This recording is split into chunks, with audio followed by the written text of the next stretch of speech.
So the key card in this deck is Grey Merchant of Asphodel. There's three of these in this deck, and when Grey Merchant of Asphodel enters the battlefield, each opponent loses X life, where X is your devotion to black. You gain life equal to the life lost this way. So there's a lot of spells in this deck that have um, multiple black mana required to cast. So, for example, a Yara requires 3 black mana. So, therefore, if a Yara is on the board, you have a devotion of 3. And so it just keeps amassing beyond that. So we have quite a few enchantments and creatures that have multiple mana. So I'm just going to run through this deck and show you what we have in here. We have Tomb Omen of the Dead, which brings creatures from your graveyard to your hand. It's a 1-drop. You can flash it, you can sack it, and scry 2. But this is a good thing to recover a small creature, or a large creature for that matter, and bring it back to your hand. And then it gives you 1 devotion just sitting on the board. 1 Thieves Guild Enforcer.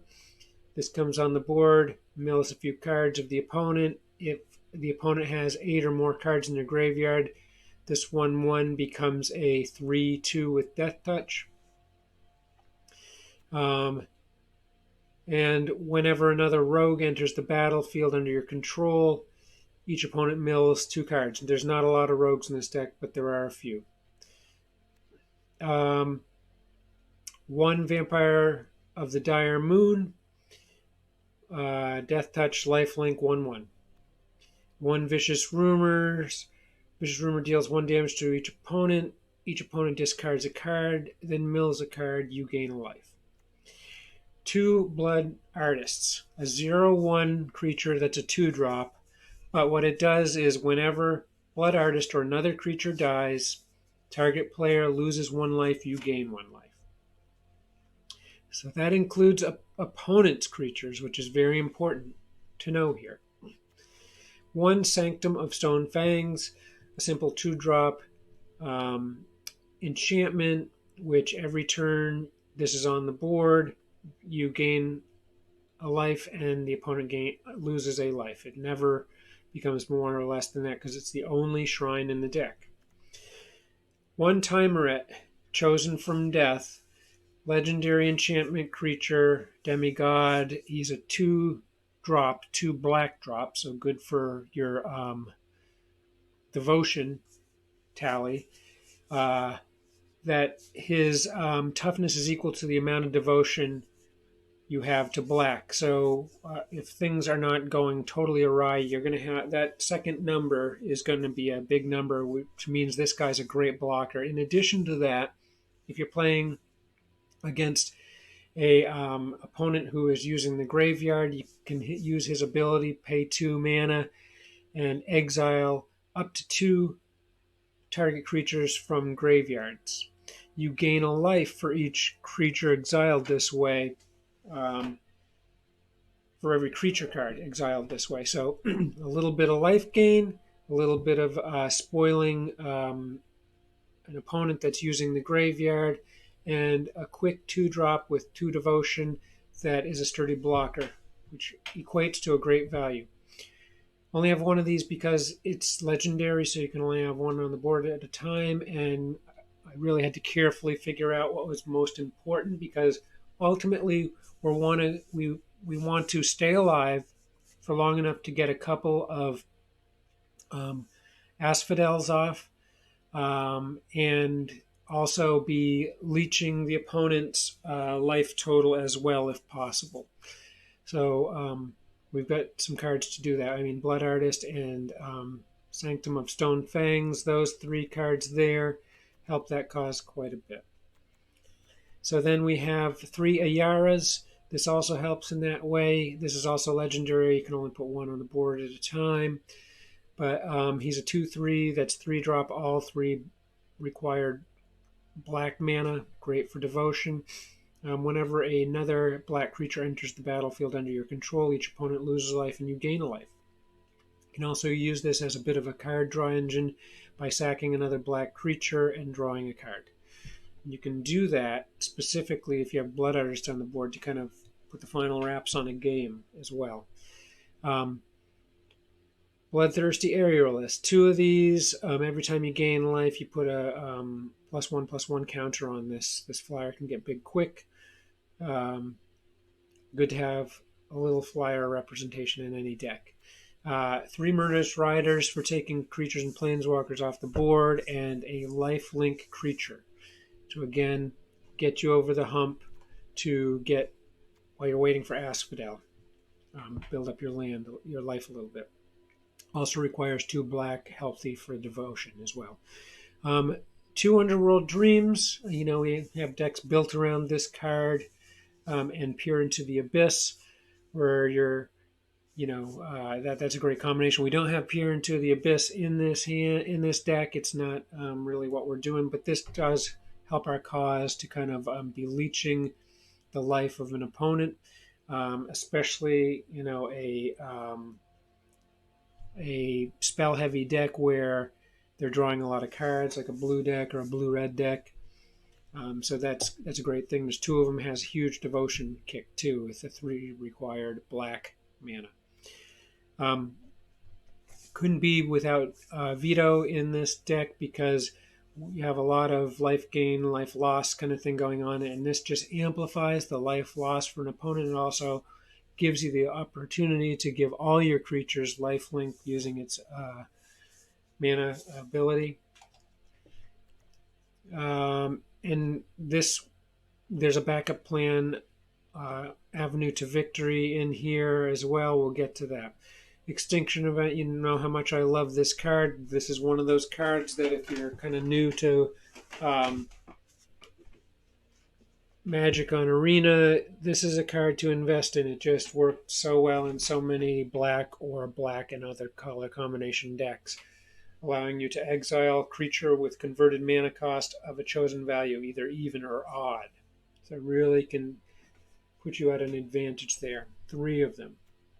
2 Nightmare Shepherd. So as I showed with Ayara, you can be sacking creatures with Ayara, and if you have Nightmare Shepherd on the board, they just come back 1 turn only. You can't repeatedly bring them back. But whenever a non-token creature dies, you may exile it. If you do, create a token copy of that creature, except it's a 1/1 and a nightmare in addition to its other types. So great item. Also a couple of flyers for some aerial protection. 3 Ferexian Obliterators.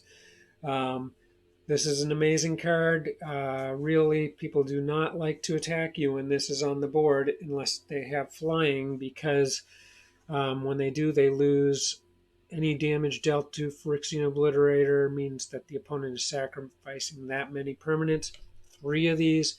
The big kick here with this deck, though, focused on devotion, is that it requires 4 black mana to cast, therefore bumping your devotion up by 4 for each one of these. You can have multiple copies on the board at once. There's 3 in the deck. 1 Revenge of the Ravens, just another thing that is going to trigger Veto. You gain life, the opponent loses life whenever they attack you, amplified by Veto, etc. So just a nice card to get on the board. Only has 1 devotion. It only requires 1 black, but it's a valuable card in this deck. You could argue for 2, but... And so here we are, the Veto Exquisite Blood combination. You probably know what this does. Once you gain life or the opponent loses life on a turn, when Veto and Exquisite Blood are on the board, you win the game, because it just enters into a loop where you gain life with Exquisite Blood, and then Veto does that much damage to the opponent, and just keeps the cycle going. Game over. So 2 Veto, 2 Exquisite Blood. That's the combo.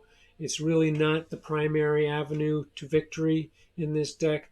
The primary avenue to victory is Grey Merchant of Asphodel that we started with. So you can imagine, I've just shown you a lot of black spells with high devotion bumps, and when you drop this guy on the board, he you can end the game quite quickly. Now, I just want to point out that having Nightmare Shepherd on the board, if you have one on the board and you bring Grey Merchant of Asphodel on the board, you could then sack it with Ayara.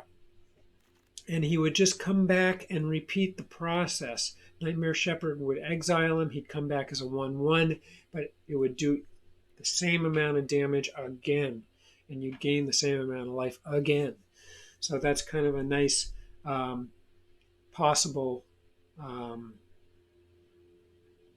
thing that can unfold in the game.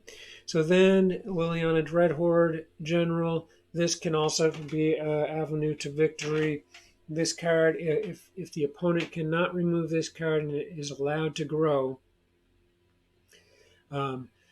it just when it's able to do it, each opponent chooses a permanent that they control, and each permanent of that they control of each permanent type, and sacrifice the rest. In other words, an opponent is left with one land, one creature, one enchantment, and devastating. So in the meanwhile, it's good for removal. It puts tokens on the board that you can sack, or when they die as blockers. Your other components like Ayara and Blood Artist. You gain life, the opponent loses life, vetoes on the board, etc., etc. It's nice synergy within the deck. So again, the goal of this deck is you're gaining life in trickles, and the opponent's losing life in trickles, and then you either get the combo of veto and exquisite blood out, or you get Grey Merchant of Asphodel out maybe twice, maybe not even twice, depending on what you get on the board. Sometimes you'll win the game before that because you can remove some key stuff and have enough difficult stuff that prohibit the opponent being able to attack you without dire consequence. So I've had this deck in hand for a long time. I've used it a lot. It's very successful. I gave it a mild update, and I think it works pretty darn good. So we'll play some games and you can see what you think. Please consider subscribing to this channel, and any feedback, questions, likes are appreciated as well. Thank you for joining me today. I hope you enjoy the games.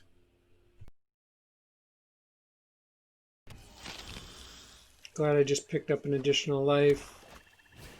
So I got Vampire on. They also brought one on. But I'll be able to now bring on Sanguine Stonefangs. And next I can bring on Ayara, and we're looking for one more land.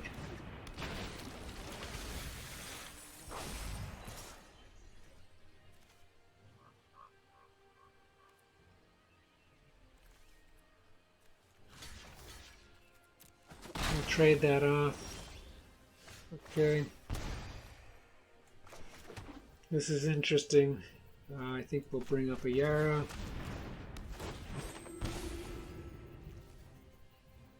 Looking for another mana here for sure. Really hoping they play an even converted mana cost card. Okay, they're going looking for something, which is always scary. Really need a land here.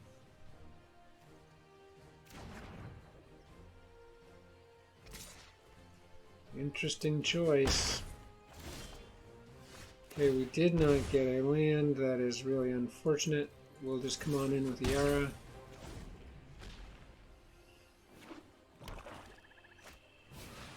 Obliterator, okay.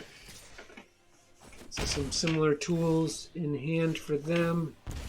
Now the good news is that I have Extinction Event, because Ayara is an odd converted mana cost of 3. This is even. Goodbye. Heartbreaker for them. Really good news for us. So getting that mana late kind of put us in an advantageous position. Now I've got the mana to bring my Obliterator on. You can see that Stonefangs is doing a nice job here. Ooh, this is very good news. They have Underworld Dreams working against me. We're going to bring on the Obliterator. Going to cause some major difficulties for them. I'd have to say Nightmare Shepherd would be next. So the Stonefangs is balancing off the punishment we're taking from Underworld, but doing them an additional damage. So we're breaking even as far as my life, but they're losing a life every turn. No attacks there. So really, I think, let's see, 7, 8, 9, 10. Gray Merchant is just about going to do the job here.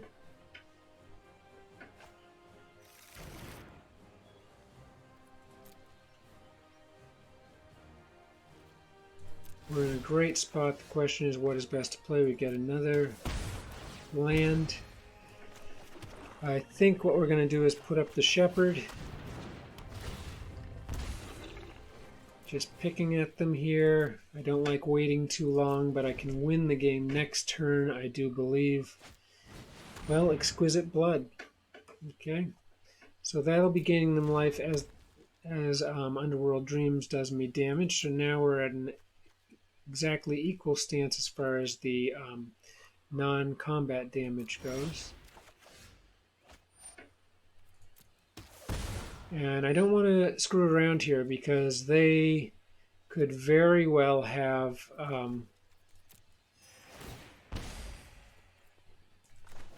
veto in hand, and we've got to get it done right now. You can see the 10 on the card here. That's the devotion. So this is going to just about be the end. I think this will end the game here with Iara doing her thing. That's it. There's a win. Kind of a treat getting him on a video. See how my devotion deck holds up against him. He's been building some pretty interesting decks. And I can see from the image in the background that he's got one of his classic enormous decks on hand, so that might improve my odds. Unfortunately, I've only got high mana things, and I'm rolling the dice here, going with it. Ooh, and for the huge deck, you get something out immediately. I don't like that at all. I do have enough mana to kind of make things click here. I have the Extinction event in hand, which I know he loves. Oh boy. So we may be looking at some crazy Calamity-esque deck. I don't know. Over 180 cards. Okay, I'm not going to bring out Iara because with such a large deck, the consistency's got to be low. I'm going to plan on using Extinction event next turn. Okay, and that's a bit of a problem because we won't eliminate that with the Extinction event. It's going to sting a little. And we got to get rid of them. Alright, so there's a couple approaches here, in fact. And I think just because we have that Chandra up there, we're going to throw down the Obliterator, which I won't remove when I get rid of odd mana drop cards, creatures.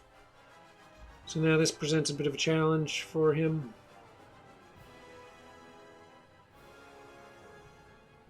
We have another Obliterator in hand. We can continue to... Okay, that's odd as well. I think we will... We may remove next turn. I think if we do so, then we can just come in and kill the Chandra and be done. He's only got 3 cards in hand. We've got really nice stuff here. We still have 4 things we can play with the 4 lands we have. Okay, that stops him dead in his tracks. And I'm just wondering what is best to do here. I think we're just going to go right ahead and get rid of these creatures.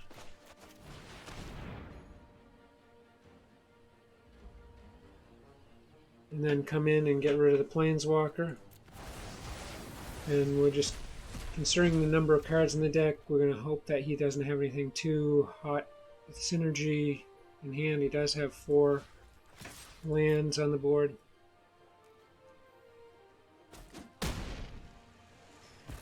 Okay, that's all good news. I did take 7 damage while getting to that point, but I was fortunate. So he's got 5 mana. This is scary territory. Terror of the Peaks could come out here. We're 1 mana away from Liliana. Okay. Okay, I don't think that's going to do it for him. And it is Liliana time. My army will envelop. While pounding with Obliterator.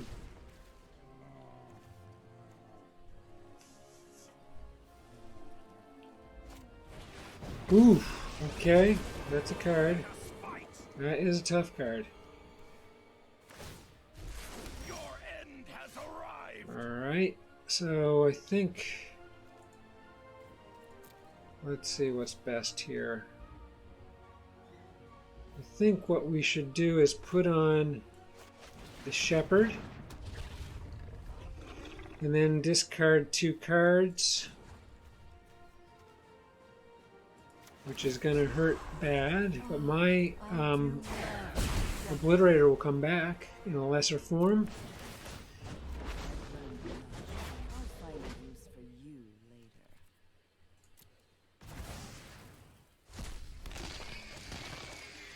later. Unfortunately, I can't take out Sarkhan immediately, but he can't create a dragon. He can make himself a dragon, and he can attack, but he'd lose it, and I would maintain Liliana.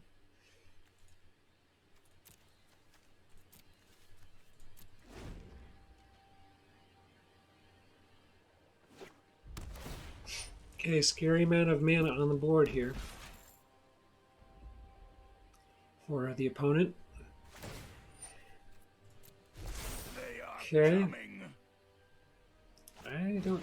Whoa! Big card right there. Okay. So he should probably remove Nightmare Shepherd. I can bring him right back during this turn into my hand. Nice play there for sure. You're a lousy servant anyway.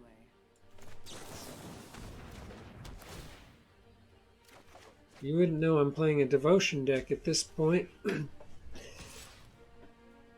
And that's going to hurt. That's unfortunate, but very good news for him.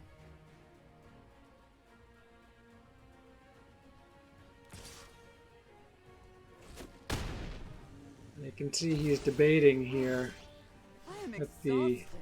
problem with the Obliterator, who is diminished for sure. So we have 7 mana here. Let's see, I'm just trying to calculate what's best. I think it's going to be Ayara, followed by Obliterator.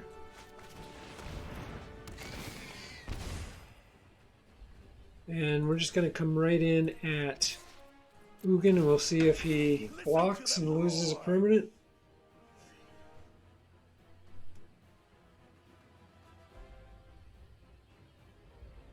I would say that it is worth blocking. You'll probably lose the raid. Loses a land, okay. Good game brewing here, very good. I'm really surprised he's done as well as he has with that enormous deck. 1 card in hand, that is his Look to the problem. skies. He has 2 flyers equipped to come. The only... If he doesn't have something that can block in hand, though, then he's going to have a problem because Obliterator can eliminate a Planeswalker, and I can probably eliminate both these Planeswalkers. Well, no, I guess not with that guy on the board, but he can do some pretty serious damage. Okay. Alright, so I think the thing to do with 7 mana here is to toss up the Shepherd and the Artist and the Vampire. And now really I need a Grey Merchant of Asphodel to pop up here. So this is all good news.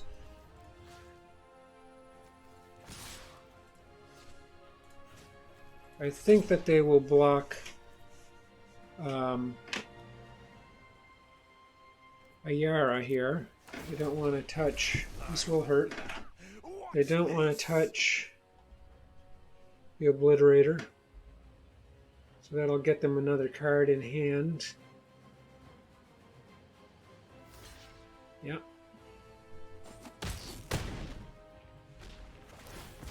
And we get a little bit of benefit from Blood Artist. And we know that Ugin is only at a 2. He won't be able to remove anything. So they got a lot of challenges here. We'll see what they have. For cards to play. And this is the problem with the big deck, in my opinion, is just that, you know, the likelihood of getting what you can't count on things per se. That's only going to do so much.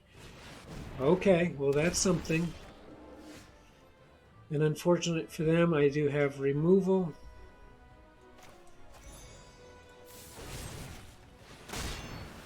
And that should be the game. I don't even need to go after Ugin.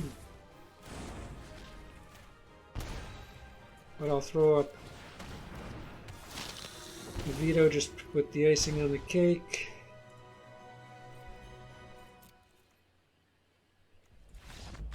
There it is. Okay, that was excellent. Tough game for him. He was in a really great position. I just got the right combination of things, but a classic game there. Some tough planeswalkers to have to wrestle with. Again, I had a little good fortune there. Cards that are great, so it looks good. And we got Gray Merchant on board.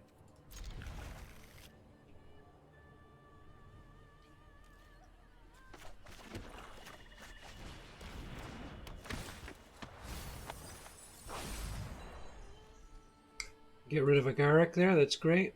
And a Ruinous Ultimatum, scary cards.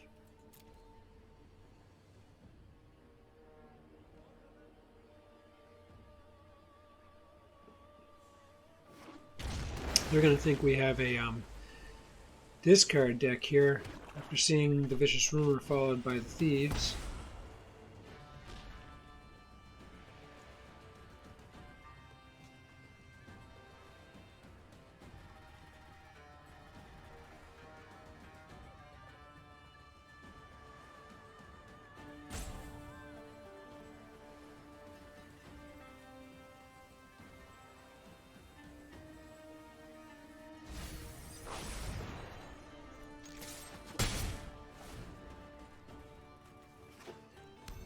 Okay, some other heavy cards gone.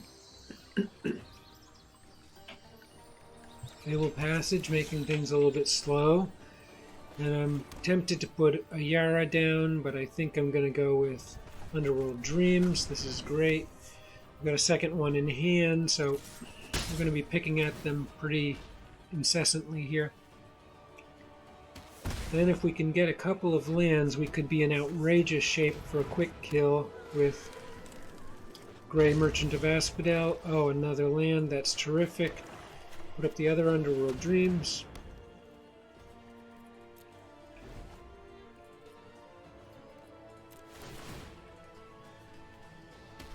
Okay, we're working them down, which is just hugely to our benefit here. One more land right here, or the next turn would be outrageously fortunate.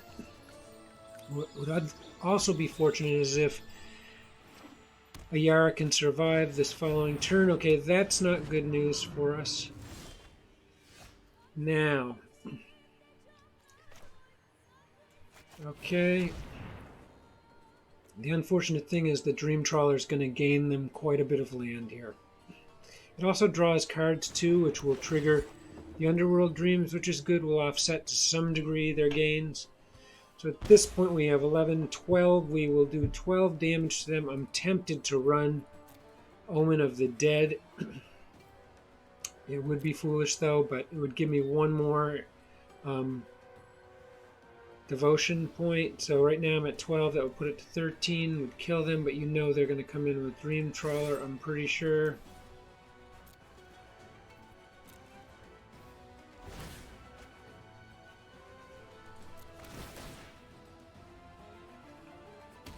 Okay, things are good here. Oh, brutal. That's brutal. Okay, I'm glad I did not unload Omen of the Dead now. And I'm begging for a life, for a land here. I need a land desperately. And I think we might still be in the kill range.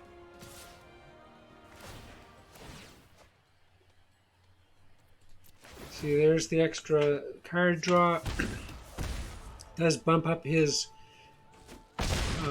power, but so they're at 13. I do think we can get them, I think, here, because I can attack with these two and I'll get 1 damage out of it. Whoa, there's a win. That is a win, folks. What an incredible game. Okay, hope you enjoyed this video. Please subscribe. Thanks a bunch for watching. Hope you have a great day.